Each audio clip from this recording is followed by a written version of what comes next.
Cette préparation des transports transocéaniques de la Il y a 71 ans, le 5 juillet 1947, le Latécoère Air 631 décolle de Biscarrosse dans les Landes pour rejoindre les Antilles.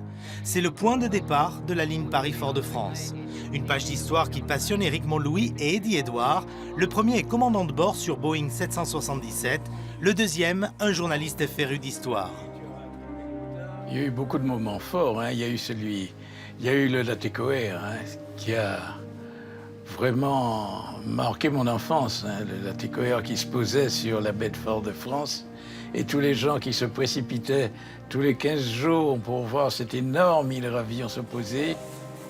Pour ce premier vol vers les Antilles, l'hydravion et ses 48 passagers mettront 30 heures pour traverser l'Atlantique. Quelques heures après l'atterrissage, les 3 avions Catalina, capables de se poser sur terre comme sur mer, vont assurer les correspondances locales. Un des 3 Catalina est venu, il s'est posé, il a embarqué des passagers vers Pointe-à-Pitre, Antigua et par la suite Porto Rico, mais un autre Catalina, lui, est parti vers le sud jusqu'à Cayenne. En 1950, les hydravions sont abandonnés. Des pistes en dur sont construites aux Antilles pour accueillir les avions Constellation avec 2 trajets depuis Paris. Le voyage va durer 17 heures. Le vol vers Pointe-à-Pitre fait escale en Irlande, au Canada et à New York. Celui de Fort-de-France passe par Lisbonne et Santa Maria aux Açores.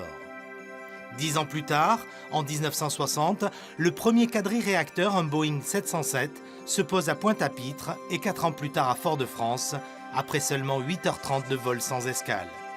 Dans les années 70, les 2 pistes antillaises sont allongées. Elles permettront l'atterrissage des Boeing 747 et en 1995, l'aérogare de Fort-de-France est inaugurée. Enfin, depuis 2006, le 777 assure 2 liaisons quotidiennes en 8 heures avec la Guadeloupe et la Martinique. Ce biréacteur, Éric le pose régulièrement partout sur la planète et dit son ami le suit à distance. Sur un site qui s'appelle Flight Radar 24, eh bien, je peux suivre exactement ce qu'il fait. Et sans l'altitude, la vitesse, l'atterrissage même. Après le vol, on fait des commentaires. Éric laisse Eddie à ses souvenirs. Dans quelques heures, il s'envolera à nouveau de cette piste de Fort-de-France. L'occasion de continuer à écrire cette histoire, ou du moins à l'imaginer. La technologie d'aujourd'hui permet déjà de pouvoir piloter un avion du sol. La véritable question qui se pose, c'est de savoir si les passagers et clients accepteront demain de monter dans un avion où on aura réduit le nombre de pilotes, voire réduit à 0.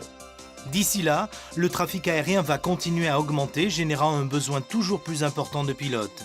L'aéronautique a encore de belles pages à écrire.